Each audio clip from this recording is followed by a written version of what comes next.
Hello viewers, welcome to our channel. இன்றைக்கான வீடியோவில் வந்து நம்ம என்ன பார்க்கணும்னா ஒரு ஸ்பெஷல் செக்மெண்ட்டு. இந்த செக்மெண்ட்லேருந்து நம்ம என்ன பார்க்க போகிறோம்னா ஐபிஎல் ட்ரேட் ரிலேட்டட் நியூஸும் IPL release and retain related நியூஸும் தான் பார்க்க போகிறோம். அதுக்கப்புறமா அஃபிஷியல் அனௌன்ஸ்மெண்ட் வந்தோடனே நம்ம வந்து யார் யார் வந்து எந்தெந்த டீமில் எந்தெந்த பிளேயர் ரிலீஸ் பண்ணியிருக்காங்க, ரீட்டைன் பண்ணியிருக்காங்கிறத ஃபுல்லாக பார்ப்போம். ஃபஸ்ட்டு இப்போதைக்கு வந்து ட்ரேட் நியூஸ் என்ன போயிட்டுருக்கு, இன்னும் வந்து நவம்பர் 15 அப்போ வந்து எல்லோரும் அவங்களோட அஃபிஷியல் அனௌன்ஸ்மெண்ட்டை வந்து பண்ணி ஆகணும். இன்னும் ஒரு 4 days தான் இருக்குது. இன்றைக்கி நவம்பர் 11 ஆகிட்டு. ஃபஸ்ட்டு பெரிய நியூஸே வந்து சஞ்சு சாம்சன், ரவீந்திர ஜடேஜா அந்த நியூஸ் தான். பார்த்தீங்கன்னா அது ஆல்மோஸ்ட் வந்து ட்ரேட் வந்து கம்ப்ளீட் ஆகிடுச்சு. அது ரூமர்ஸ்லாம் கிடையாது. இப்போதைக்கு வந்து சென்னை சூப்பர் கிங்ஸ் தரப்புலேருந்து என்ன சொல்லியிருக்காங்க அப்படின்னா, நாங்கள் ரவீந்திர ஜடேஜா அண்ட் சாம் கரனை வேணால் தரோம் அப்படின்னு சொல்லி கேட்டிருந்தாங்க. ஆனால் ஆர்ஆர் கேட்ட ஃபஸ்ட்டு அவங்க கேட்ட பிளேயர்ஸ் வந்து ரவீந்திர ஜடேஜா அண்ட் டெவால் ப்ரூவிஸை தான் அவங்க கேட்டாங்க. ஆனால் அதுக்கு வந்து சிஎஸ்கே வந்து ஒத்துக்கலை. அதுக்கப்புறமா வந்து மதிஷா பதிரானான்னு சொன்னாங்க, ஜடேஜா அண்ட் பதிரானான்னு சொன்னாங்க. அதுக்கும் வந்து பெருசாக ஆர்ஆர் வந்து இன்ட்ரெஸ்ட் காட்டலை. இப்போதைக்கு ஃபைனலைஸ்டான ட்ரேட் என்ன அப்படின்னா வந்து ரவீந்திர ஜடேஜா அண்ட் சாம் கரன் தான் வந்து இப்போதைக்கு ட்ரேட்க்கு வந்து போக போகிறாங்க ராஜஸ்தான் ராயல்ஸ்க்கு. அதே மாதிரி வந்து சென்னை சூப்பர் கிங்ஸ் வந்து ஒரு ட்ரேட் வச்சுருந்தாங்க. அதாவது குஜராத் டைட்டன்ஸ்கிட்ட வாஷிங்டன் சுந்தரை கேட்டு ஒரு ட்ரேட் பண்ணியிருந்தாங்க. ஆனால் வந்து அந்த ட்ரேடுக்கு வந்து குஜராத்தும் ஒத்துக்கலை, பெருசாக அதுக்கு வந்து வாஷிக்கும் இன்ட்ரெஸ்ட் இல்லை. ஸோ வந்து இந்த ட்ரேட் வந்து இப்போதைக்கு நடக்காது. ஆனால் வந்து ஃபஸ்ட்டு அந்த சஞ்சு சாம்சன் ட்ரேட் வந்து ஆல்மோஸ்ட் கம்ப்ளீட்டு. இன்னும் 2 நாளைக்குள்ளே வந்து அஃபிஷியல் அனௌன்ஸ்மெண்ட் வரும்னு எல்லா மீடியாஸ்லேயும் சொல்லிக்கிட்டு இருக்காங்க. அடுத்ததாக வேறு என்ன ட்ரேட் நியூஸ்லாம் இருக்குதுன்னு பார்த்தோம்னா வந்து இதனால் இந்த ட்ரேடை பொறுத்த வரைக்கும் நீங்கள் என்ன நினைக்கிறீங்க? சஞ்சு சாம்சன் அவர் வந்து ரவீந்திர ஜடேஜா அளவுக்கு நீங்கள் வந்து வர்த்தபிள்னு நினைக்கிறீங்களா? ஏன்னா அவர் ஒரு சீசனுக்கு ஆல்மோஸ்ட் வந்து ஒரு 450 ரன்ஸ்குள்ளே தான் அடிக்கிறாரு.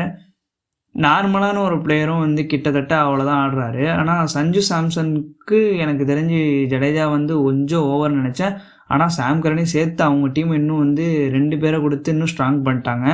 ஏன்னா அவங்கக்கிட்ட எப்போவுமே நான் லாஸ்ட் ஒரு 2 சீசனாகவே பார்த்துட்ருக்கேன், அவங்கக்கிட்ட வந்து ஆல்ரவுண்டர்ஸ் பெருசாக கிடையாது. ஸ்பின் பவுலிங் ஆல்ரவுண்டரும் கிடையாது, பேஸ் பவுலிங் ஆல்ரவுண்டர்ஸும் பெருசாக வந்தது கிடையாது. பென் ஸ்டோக்ஸ் போனதுலேருந்தே அவங்களுக்கு அந்த குறை இருக்குது.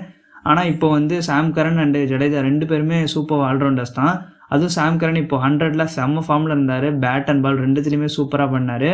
அவரை கொடுத்து இன்னுமே அந்த டீம் வந்து ஸ்ட்ராங் பண்ணியிருக்காங்க. இதை பற்றி நீங்கள் என்ன நினைக்கிறீங்க? எந்த ஒரு சென்னை ரசிகருக்குமே பிடிக்காத ஒரு விஷயம் வந்து ஜடேஜா அந்த டீம் விட்டு போனது தான். ஆனால் வந்து அவரோட ஏஜ் ஃபேக்டர் தான் இதுக்கான ரீசன் அப்படின்னு சொல்லிக்கிட்டு இருக்காங்க. ஏன்னா அவருக்கு வந்து இப்போவே 37 ஆக போகுது. ஸோ சஞ்சு சாம்சன் வந்து இன்னும் கொஞ்ச நாள் இருப்பார். தோனிக்கு வந்து ரீப்ளேஸ்மெண்ட் அவர்.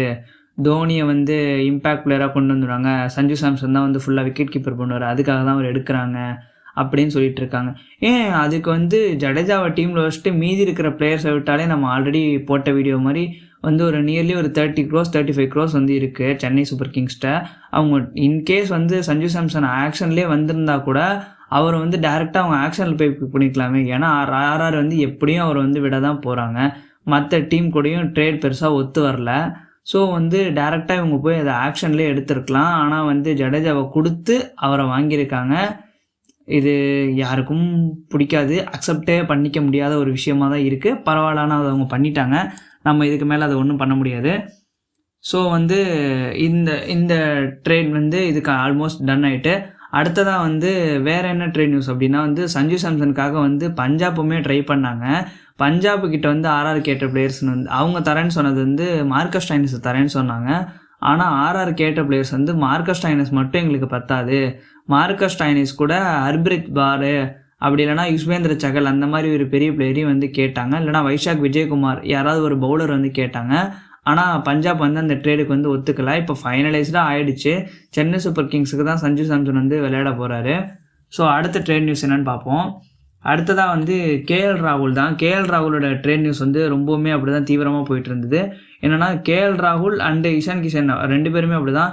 என்னென்னா வந்து கேஎல் ராகுல் வந்து டெல்லியிலேருந்து கேகேஆருக்கு டெல்லியில் வந்து கேகேஆரை வந்து கேஎல் ராகுலை வந்து டெல்லிக்கு அனுப்புறதாகவும், அதுக்கப்புறமா வந்து இஷான் கிஷனை வந்து எஸ்ஆர்ஹெச்லேருந்து மும்பைக்கு அனுப்புறதாகவும் வந்து ட்ரேட் பேசினாங்க. என்னென்னா கேஎல் ராகுல் அந்த ட்ரேடு வந்து அவங்களுக்கு ஒத்துக்கலை. ஏன்னா அதுக்கான ஈக்குவல் பிளேயர் வந்து அவங்கக்கிட்ட கிடையாது. ஸோ ஆல் கிளாஸ் ட்ரேடுக்கு வந்து டெல்லி கேபிட்டல்ஸ் ரெடியாக இல்லை.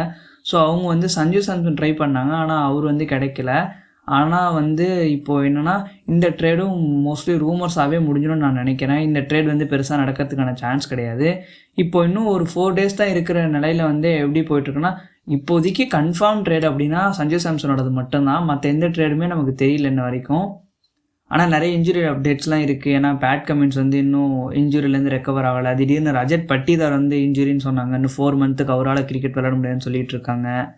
இந்த மாதிரியான நிறைய அப்டேட்ஸ் இருக்குது. இப்போ இஷான் கிஷன் ட்ரேட் என்னென்னா வந்து அவங்களுக்கு சன்ரைசர்ஸ் ஹைதராபாத்தை பொறுத்த வரைக்கும் நம்பர் 3க்கு வந்து ஸ்மரன் ரவிச்சந்திரனை போன வருஷமே அவங்க வந்து ஆக்ஷனில் எடுக்கல, ரீப்ளேஸ்மெண்ட்டாக எடுத்தாங்க, இன்ஜுரி ரீப்ளேஸ்மெண்ட்டாக எடுத்தாங்க. அவர் வந்து இப்போது லோக்கல் லீக்லேயும் சரி நிறைய இடத்துல ரொம்பவுமே நல்லா விளாண்டுட்டுருக்காரு, அதிகமாக ரன்னும் அடிச்சிட்ருக்காரு. அவரும் ஒரு லெஃப்ட் ஹேண்டர் தான்.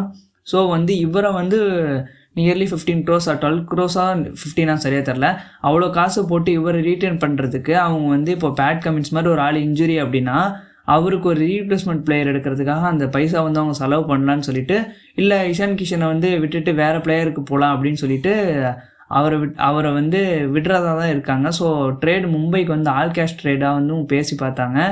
ஏன்னா ரயன் ரிக்கில்டன் வந்து பெருசாக அவங்களுக்கு அந்த ரொம்ப பெரிய இம்பேக்ட்லாம் க்ரியேட் பண்ணல, சும்மா ஆவரேஜாக தான் விளையாண்டார். ஸோ மறுபடியும் வந்து ரோஹித் அண்ட் இஷான் காம்போவுக்காக வந்து ட்ரை பண்ணாங்க மும்பை. ஆனால் பெருசாக இந்த ட்ரேடும் வந்து மூவ் ஆகிற மாதிரி தெரியல. ஏன்னா இவ்வளோ வந்து பர்ஸ் வந்து மும்பை கிட்ட அவைலபிளாக இருக்காது. அவங்க தீபக் சக்கரை விட்டுட்டு வேறு ஏதாவது ஒரு பெரிய நேமை விட்டால் தான் வந்து அவங்களுக்கு கொஞ்சமாவது காசு வந்து அவைலபிள் இருக்கும். அடுத்ததாக வந்து இன்னொரு என்ன நியூஸ் அப்படின்னா வந்து இப்போது சஞ்சு சாம்சன் ஆல்ரெடி வந்து கேப்டன் கிடையாது, அவர் டீம் விட்டு போயிட்டாருன்றதில் ஆர்ஆர் வந்து என்ன பண்ணுறாங்க அப்படின்னா, ஆர்ஆருக்குள்ளேயே வந்து ஒரு கேப்டன்சிக்கு போட்டி இருக்குது. என்னென்னா வந்து அவங்க வந்து ரியான் பராக்கை கேப்டன் ஆக்குனதுனால தான் சஞ்சுவை வந்து தூக்குனார்னு எல்லாரும் சொல்லிக்கிறாங்க. மோஸ்ட்லி அதுதான் வந்து நடந்ததும் கூட. ஏன்னா நம்பர் 3க்கு வந்து திடீர்னு ரியான் பராக் எங்கேருந்து வந்தாருன்னு தெரில, அவர் வந்து நம்பர் 3 அவர் தான் விளையாடுவாருன்னு சொல்லிட்டு இருக்காரு. ஆல்ரெடி ஓப்பனிங் வந்து செட் ஆகிடுச்சு. யசஸ்வி ஜெய்ஸ்வால் அண்ட் சூரியவன்ஷி போன வருஷமே ரொம்பவுமே நல்லா விளையாண்டாங்க. சஞ்சுவுக்கு இந்த டீமில் இடம் இல்லாததுனால தான் அவர் வந்து வெளியிலவே போனார். அதுவும் இல்லாமல் அவருக்கும் இந்த டீமில் வந்து பிடிக்கல, ஏன்னா நிறைய பொலிட்டிக்ஸ் இருக்குது அப்படின்னு சொல்லிட்டு அவர் வந்து ஃபீல் பண்ணதுனால தான் இந்த டீம் விட்டு வெளியில் போனார். இல்லைனா அவர் இவ்வளோ வருஷமாக விளையாண்ட டீமை விட்டுட்டு அவர் வெளியில் போகிறதுக்கான சான்ஸ்லாம் ரொம்பவுமே கம்மி தான். இப்போது என்ன நியூஸ் அப்படின்னா வந்து யசஸ்வி ஜெய்ஸ்வால் அண்ட் த்ரூ ஜெரல் தான் வந்து ஆர்ஆரோட நியூ கேப்டன் அப்படின்னு சொல்லி நியூஸ்லாம் வந்துக்கிட்டு இருக்கு. அது எந்த அளவுக்கு உண்மைன்னு தெரியல, ஆனால் மேபி பண்ணலாம். ஏன்னா ரியான் பராக் வந்து ரொம்ப கேப்டனில் வந்து ரொம்ப பெருசாலாம் எதுவும் அச்சீவ் பண்ண கிடையாது. ஸோ யசஸ்வி ஜெய்ஸ்வால் வந்து அவர் டீமில் இருக்கணும்னா நான் வந்து கேப்டனாக தான் இருப்பேன்னு சொல்லலாம், இல்லை த்ரூ ஜெரல் அப்படி சொல்லலாம். நிறைய சான்ஸ் இருக்குது. த்ரூ ஜெரல் வந்து இப்போது விட்டால் ஆல் ஃபார்மேட் விளாட்றதுக்கும் அப்படியே வந்து விளாண்டுட்டுருக்காரு, சூப்பராக விளாட்றாரு. டெஸ்ட்டு, T20, 1 day எல்லாத்துக்குமே அவருக்கு வந்து எலிஜிபிள் இருக்குது, நல்லாவே விளாட்றாரு. அவரோட விக்கெட் கீப்பிங் ஸ்கில்ஸும் ரொம்ப அழகாக இருக்குது. ஸோ வந்துட்டு இதெல்லாம் தான் இப்போதைக்கு ஐபிஎல் ரிலேட்டடான நியூஸ் வந்திருக்கு. மற்றபடி இன்னும் எதுவுமே அஃபிஷியலாக வரல. மும்பையோட ட்ரேட் ப்ராசஸ், அதாவது பஞ்சாபோட ட்ரேட் ப்ராசஸும் பெருசாக நடந்த மாதிரி தெரியல. ஏன்னா மார்க்கஸ் ஸ்டாயினிஸ் கொடுத்து சஞ்சு சாம்சன், அதான் சஞ்சு சாம்சன் வந்து ஆல்ரெடி முடிஞ்சிருச்சு, இனிமேல் அதை பற்றி பேசி பிரயோஜனம் கிடையாது.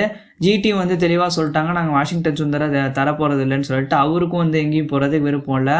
அவ்வளோதான் ஃப்ரெண்ட்ஸ், ஐபிஎல் ரிலேட்டட் நியூஸு. இனிமேல் வந்து ஆக்ஷன் அப்போது இல்லை அதுக்கு முன்னாடி ஏதாவது அப்டேட்ஸ் கொடுத்தாங்கன்னா அதை வந்து ஷேர் பண்ணுறேன்.